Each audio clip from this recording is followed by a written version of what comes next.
Sound design-wise, notification sounds are not the most complicated, but there are definitely some things that need to be considered because they shouldn't be too harsh. There should be no annoying frequencies, and they need to have a very smooth sound overall. So this time I'm gonna start with drawing in some MIDI notes. So you can always just start with a C major or a C minor chord and sort of progress from there. So this is the pattern that I have for now. And because we want to have a rather smooth sound, we're going to start with a sine wave here. To shape this a bit further, we are just going to use the filter 1 here, turn the resonance all the way down, and then use an LFO to modulate the filter cutoff. And we want to keep the attack of these sounds, so we are going to draw in a shape that's very similar to a shape that you would use for creating percussive sounds. Just try something like this. Maybe dial this back a bit. And we can also play around with the frequency here.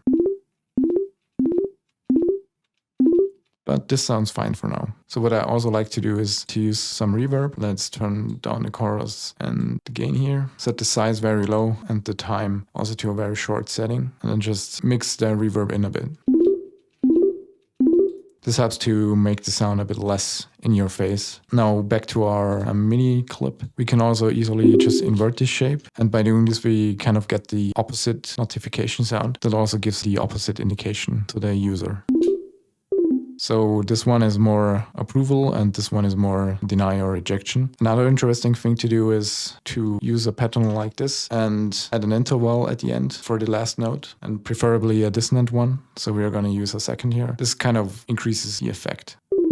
If we want to process these sounds further, something that can work sometimes is using a vocoder. So we're just going to try the Ableton vocoder here and play around with the form and the depth here. And actually use a compressor at the end just to increase the volume again. Let's actually group this.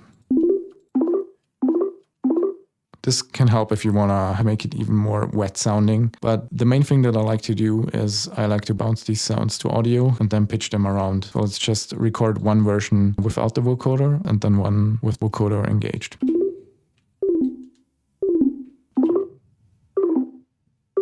Just cut them up here. And now I don't want any warp mode engaged because I actually want them to change in length once I pitch them up and down. Start with the first one here and pitch it down 1 octave.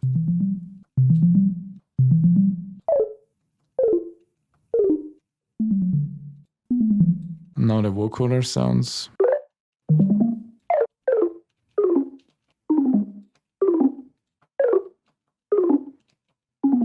So if you want to pitch them either down or up in audio, something to keep in mind when you're drawing in your MIDI notes is at what octave you're playing them and at what speed you're playing them. Because depending on whether you want to pitch them up or down, you're going to have a bit more headroom to play with. So if I want to pitch them down, I'm going to play them at the higher octave and at a higher speed. Otherwise, they're just going to get too low and too slow once they're pitched down. And the same goes for pitching up. So I'm just going to reduce the tempo here and record them again just without the vocoder here. So this already works a lot better. Playing around with essentially the BPM of your project and playing around with a pitch of these gives you a lot of variations and also more freedom to pitch them around once they're in audio.